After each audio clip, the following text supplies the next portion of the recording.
Good day, Chief here for Chief Coffee Chats. I got good coffee today, as you can see. That's my brand. No, they're not a sponsor.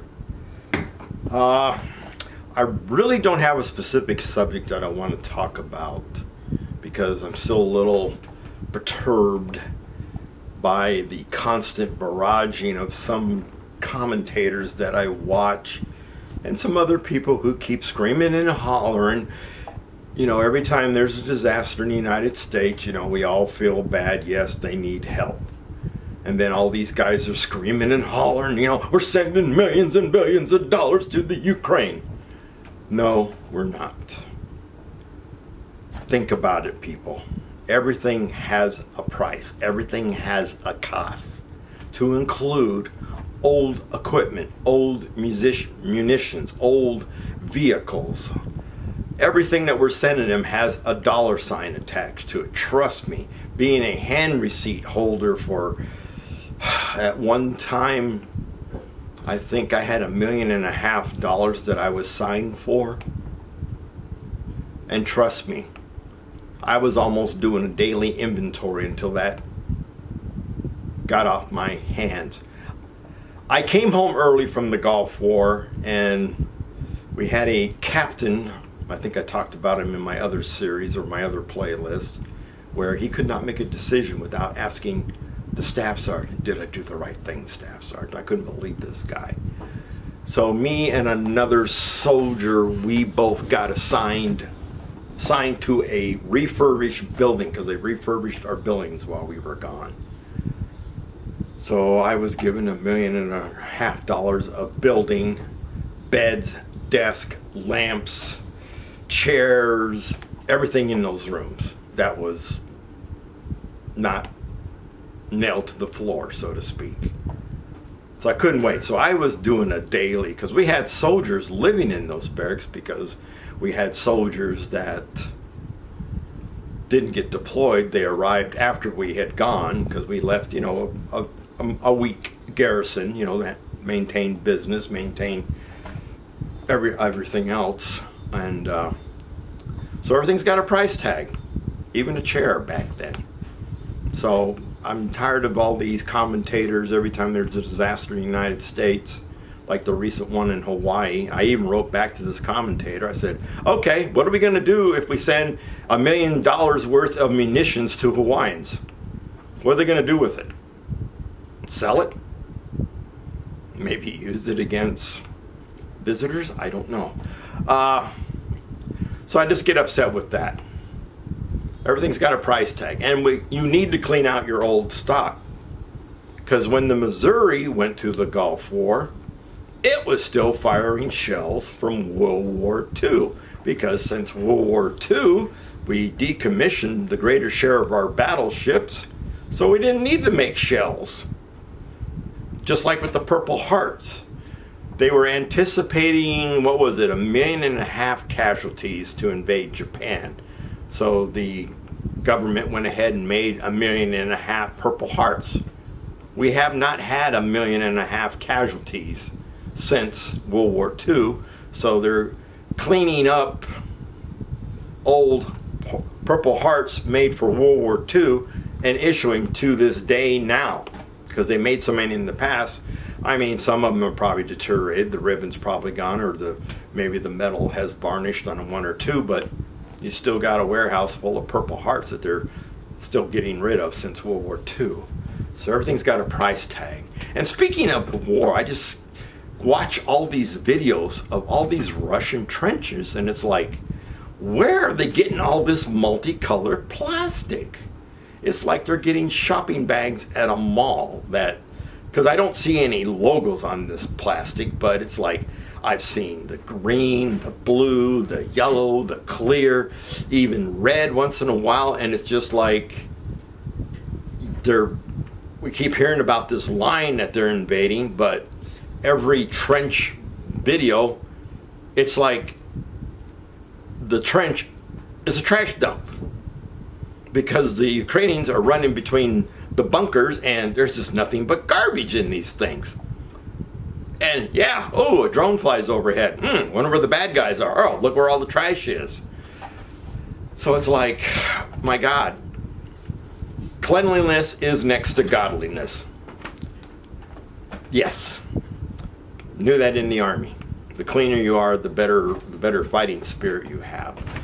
That's what that's supposed to mean. So I just can't understand all the trash in all these Russian trenches.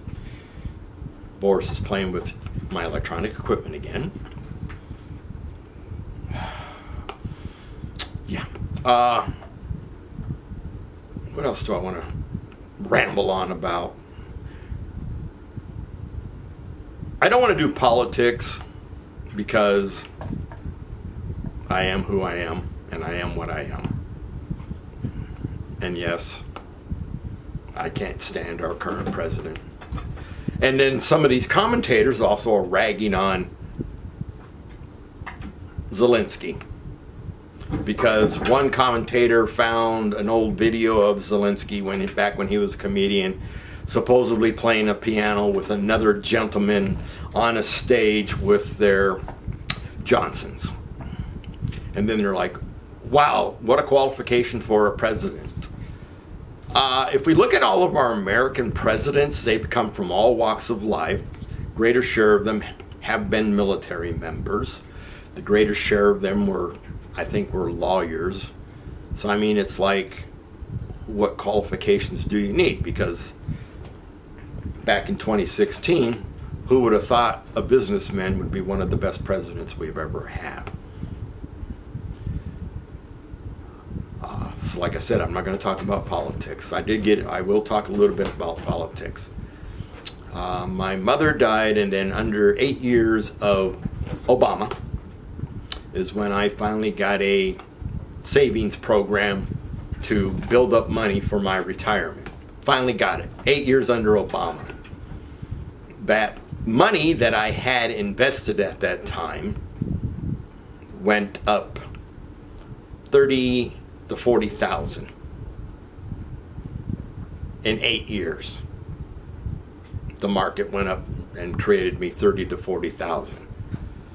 The 4 years under Trump,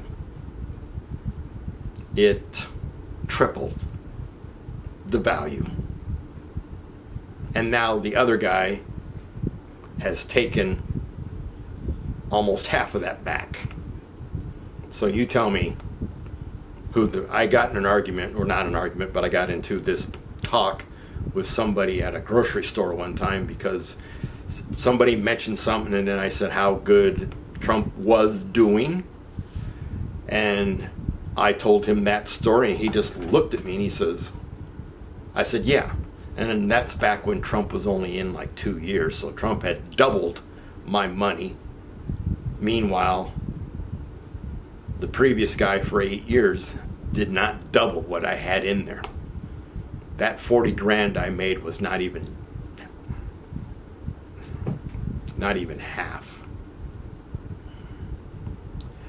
So, stop talking politics. Okay. So the war's going on, and we see all these videos. You see the videos of the troubles inside of Russia. You see all the videos of their troops' morale, but these guys are not falling off the front line like they should be. It's not like the Great War where the Bolsheviks were infiltrating the army and then making a mutiny where they were pulling the troops off the line and letting the German forces roll in. We're not seeing those situations, but we keep hearing about how demoralized they are, how corrupt they are, how some of those videos showing like, yeah, there's like 10 guys in the video. Yeah, we're all that's left of one company, or sometimes we're what's left of one battalion. Now, I don't know what the size of a Soviet or a Russian company is supposed to be, but even then, I'm used to the American numbers, and of course, since we've gotten more firepower inside of an infantry company, the company size has gone down because we had companies at one time in the Army as big as 200. And then if you watch the Band of Brothers, I think their parachute company was 123 plus. And I think a regular company was like 150 But once you start taking casualties, you don't keep that number. You get replacements. But I just don't understand, with all the trouble supposedly in the Russian army, they're just not running away from the border or the front line like they should be. So it's hard to believe. And I try to stay away from the Russian propaganda, and then some of these other titles I wish they could get taken down for misinformation, because you look at their titles. I mean, like 2 months ago, one of the channels I don't watch said Ukraine took Ukraine, or Ukraine took the Crimea, and I'm like, what, in a lightning strike? Yeah. So, and then another video said U.S. soldiers are fighting in Ukraine. I watched part of the video. Yeah, it's the former American soldiers who are fighting in the Free Legion, or whatever they're called, in Ukraine, and just happened to be a video of them in combat. Former U.S. soldiers, it should have said, but the way it read, it's like our current army was fighting in Ukraine. More about Ukraine. I really don't know what else to say. I'm just rambling. It's like I'm getting so frustrated. I want to go so bad and bring her here.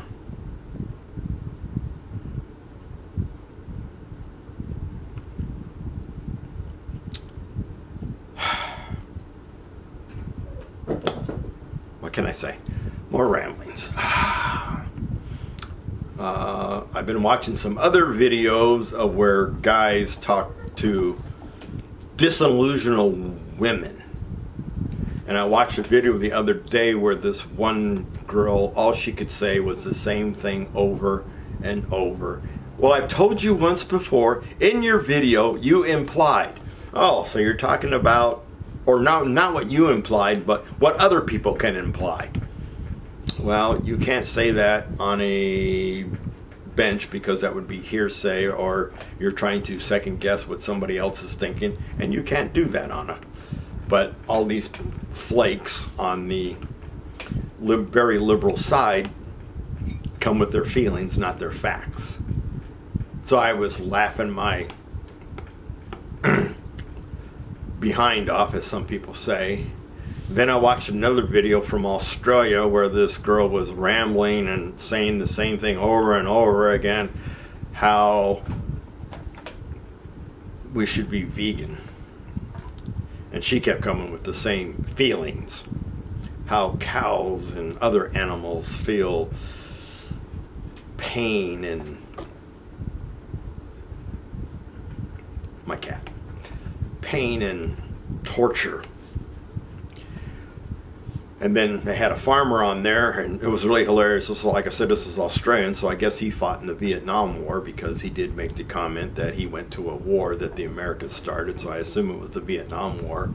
And he said he got called up, didn't say Vietnam, but obviously he went to Vietnam. And when the female asked him, have you killed anybody? He goes, yes. And she was like, you know, he says, yeah, I was a soldier. Of course I killed people. So I know what it's like. So, I don't know, I'll come up with some subjects. Maybe. Or just ramble every week. Just don't understand the world right now. And pray to God we don't go back to mask instruction or restrictions. Oh, did you see the South Korean study? Now supposedly several makes and or models of the N95 mask are causing cancer with heavy use. And those are supposed to be the most safe ones, or the ones that you're supposed to use that will prevent it, even though study after study after study says masks didn't do a darn thing. Because now I read an article on Sweden with their not banning and not wearing masks. They still had a lower death rate than anybody else who did mask up or had restrictions.